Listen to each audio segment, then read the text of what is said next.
நம்ம ஊருக்கு வந்துட்டோம். சரி, எப்போயுமே நான் கிட்டத்தட்ட ஒரு 3 இயர்ஸ் கழித்து ஊருக்கு வரேன்.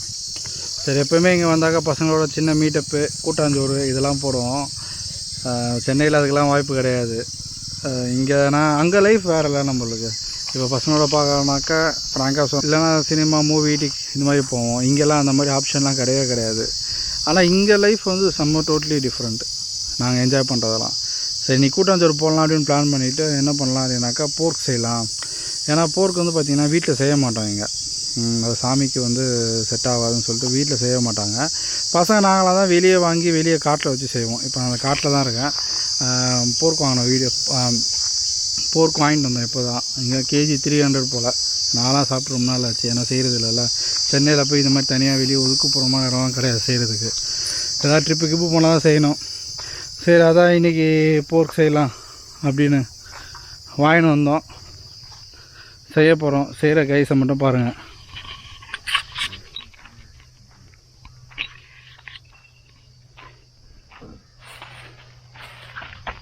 இதான் வாங்கிட்டு வந்த போர்க்கு. எல்லாம் க்ளீன் பண்ணி எல்லாத்தையும் ஃபுல்லாக வாஷ் பண்ணி வச்சுருக்கோம். இதெல்லாம் வந்து ஜஸ்ட் ஃபன்னிங்க. நல்லா யோசிச்சு பாருங்களேன். வெளியே ஃபுல்லாக காடு, அழகாக அமைதியாக இருக்குது. இங்கே அழகாக சமைச்சி நம்ம வீட்டில் என்ன தான் சாப்பிட்டாலும், பெரிய 5 ஸ்டார் ஹோட்டலில் போய் சாப்பிட்டாலும் இந்த மாதிரி ஒரு ஃபீல் கிடைக்குமான்னு சொல்ல முடியாது. ஃப்ரெண்ட்ஸோடு சேர்ந்து நம்மளே பண்ணி அது உங்களுக்கும் டைம் கிடச்சுன்னா அவுட்டிங். இப்போ நீங்கள் இந்த போர்க்கெலாம் சாப்பிட மாட்டீங்க அப்படின்னாக்கா சிக்கனோ மட்டனோ வாங்கிட்டு போய் நீங்கள் கூட வெளியே இப்போ அவுட்டிங் போகிறீங்கன்னா ஒரு இடத்துல போய்ட்டு அழகாக பார்க் பண்ணிட்டு காரை அங்கே சமைச்சு சாப்பிட்டு அப்படி வரலாம். இதெல்லாம் டிஃப்ரெண்ட் பண்ணுற விஷயமே தான். ஆனால் சின்ன சின்ன விஷயங்கள் மாறுதல் ஏற்படும். அதுதான் லைஃப்பை சுவாரஸ்யமாக வச்சுக்கும். ஸோ நீங்கள் சமைச்சிட்டு சாப்பிட்டு எப்படி இருக்குன்னு சொல்கிறேன்.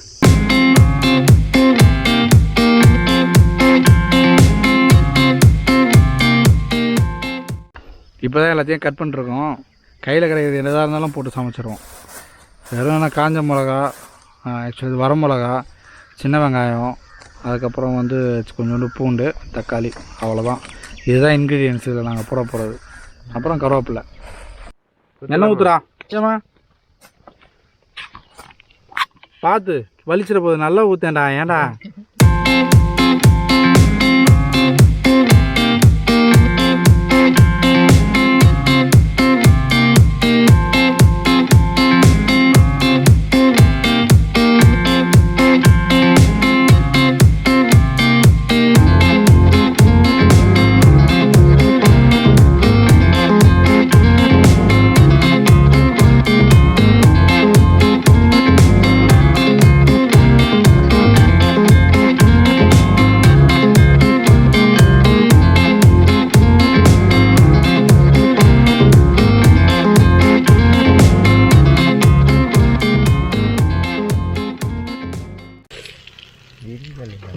வெங்காயம் போட்டாச்சு. வெங்காயம் லைட்டாக வதனதுக்கப்புறம் காஞ்ச மிளகா போட்டிருக்கோம். இதில் இருக்க என்ன ஒரு பெரிய டிஃபிகல்ட்டினாக்கா இந்த நெருப்பு அடிக்கடி ஆஃப் ஆகி இருக்கும். அதுக்காக தனியாக ஒரு ஸ்பெஷலிஸ்ட்டை போட்டு வச்சுருக்கோம். அந்த ஸ்பெஷலிஸ்ட் தான் பீடி. டைகரு, நீ சமைக்கிறத உன் பொண்டாட்டி பார்த்துன்னு வச்சுக்கோ. நாலுலேருந்து ஒன்று தான் சமைக்க.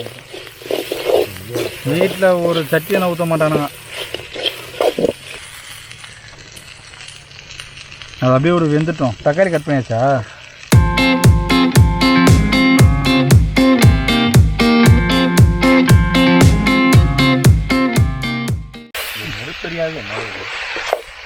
மிளகா இன்னும் கொஞ்சம் கூட போடுறதா நினைக்கிறேன். காரம் பத்தாமல் போடுறது.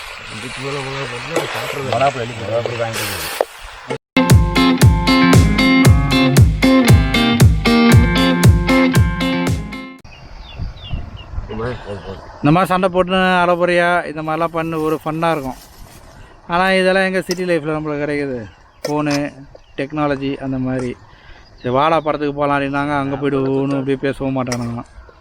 இங்கெல்லாம் ரிமோட் லைஃப் ரொம்ப சூப்பராக இருக்குது. சிக்னலே கிடைக்காது. இவங்களாம் ஃபோன் பார்த்தீங்கன்னா வச்சுக்கோங்களேன், ஸ்மார்ட் ஃபோன்லாம் கிடையாது. ஒருத்தன் ஃபோனே வச்சிடல. ஆனால் கம்யூனிகேஷன் கரெக்டாக இருக்கும். ஸோ அதான் நம்ம ஊரில் நிறைய மிஸ் ஆகுது.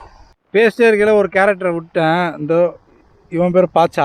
எல்லாம் வந்து இன்செக்ட்டு, அனிமல்ஸ் பேர் தான் வச்சுருப்பாங்க. இவன் பாச்சா, அவர் பேர் பீடி, அவன் பேர் டைகரு.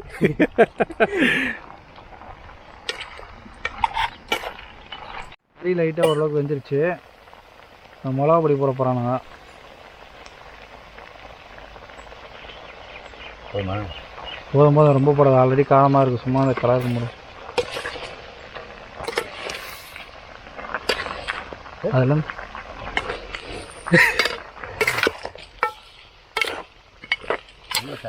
அதான் பூண்டு போட்டோம். ஆக்சுவலாக ஃபஸ்ட்டே பூண்டு போடல, சேர்த்து போட்டோம். இது வந்து நச்சு போட்டிருக்கோம். அந்த ஃப்ளேவர் நல்லா அப்போ தான் வரும்ல. இப்போ பார்த்தீங்கன்னா தெரியும், அந்த கறி நல்லாவே கலர் மாதிரி இருக்குது. இது சமைக்க ஆரம்பித்து இன்னும் ஒரு 20 மினிட்ஸ் கூட இருக்காது, 15 நிமிஷம் இருக்குமாடா. ஆமாம், அந்த நெருப்பு பற்ற வைக்கிறது தான் தலைவலி. மற்றபடி குக்கிங்லாம் பண்ணி விட்டு அது பார சமைக்கிட்டே இருக்கும். ஆக்சுவலாக வந்து இந்த விறகடுப்பில் சமைக்கிறதுலோட பெனிஃபிட்டே இதுதான். நீங்கள் சமைக்கல அந்த ஸ்மோக் ஃப்ளேவர் வருதுல்ல, அது அந்த டிஷ்ஷோட அப்படியே பிளெண்ட் ஆகி அந்த ஃப்ளேவரே வேறு லெவலில் கொடுக்கும். ஸோ அதனால தான் விறகடுப்பில் சமைக்கிறது ரொம்ப டேஸ்ட் அதிகம் அப்படின்னு சொல்லுவாங்க. கறி நல்லா வெந்துட்டுருக்கு இப்போது. மேபி இன்னொரு 10 நிமிஷத்தில் என்னடா 10 நிமிஷம் 20 நிமிஷம் நினைக்கிறேன். ஏன்னா அதுலேருந்து ஆயிலாம் வரும் வெளியே.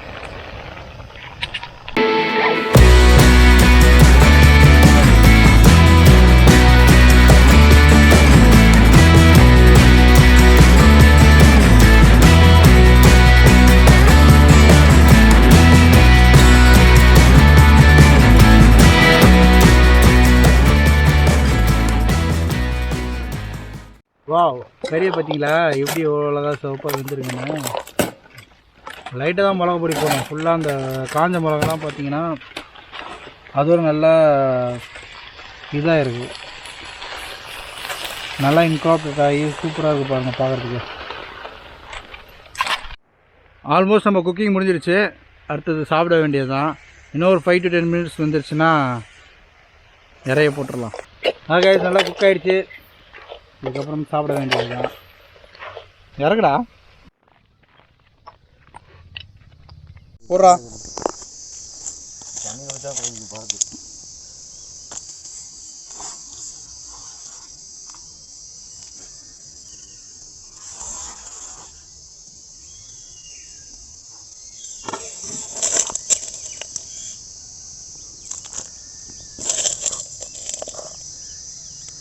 அந்த மீட்டோட டெக்ஸ்டரே பாருங்கள் எவ்வளோ சூப்பராக இருக்குது. இதெல்லாம் எப்படி இவ்வளோத்தையும் சாப்பிட போகிறோன்னு தெரியல.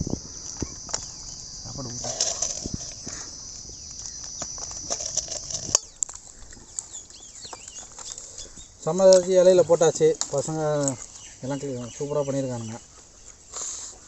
சாப்பிட்டு பார்த்து சொல்கிறோம். டேஸ்ட் உண்மையிலே தாறுமாறு இருக்குங்க. எந்த ஃப்ளேவரும் ஆட் பண்ணல. ரொம்ப வெறும் வரமிளகா, ஆனியன் இதெல்லாம் வச்சு சூப்பராக இருக்குது. செம்மையாக இருக்குது சாப்பிட்றதுக்கு. ஃப்ரெண்ட்ஸோடு மீட் பண்ணுறோம், ஒரு ஹோட்டலில் போகிறோம், உட்காந்து சாப்பிட்றோம். சாப்பிட்டு அப்படியே அங்கேருந்து வந்துடும். ஸோ அதெல்லாம் ஒரு மீட்டப்னா அதோட இது ட்ரை பண்ணி பாருங்கள். நம்மளே போயிட்டு நம்மளே அங்கே சமைச்சிட்டு இப்போ அந்த ஸ்பேஸ் கிடைக்குது நம்ம பேசுகிறதுக்கு. சமைக்கிறது போகிற சின்ன சின்ன ஃபன்னான விஷயம் கண்டிப்பாக சிட்டி லைஃப்பில் அதெல்லாம் மிஸ் பண்ணுறேன். நீங்கள் எதுவுமே இல்லைனாலும் இந்த சந்தோஷம் இதெல்லாமே நிறையா இருக்குது, அந்த ஒற்றுமைலாம். ஸோ கண்டிப்பாக எல்லாமே ட்ரை பண்ணி பாருங்கள் இதை. தேங்க்யூ.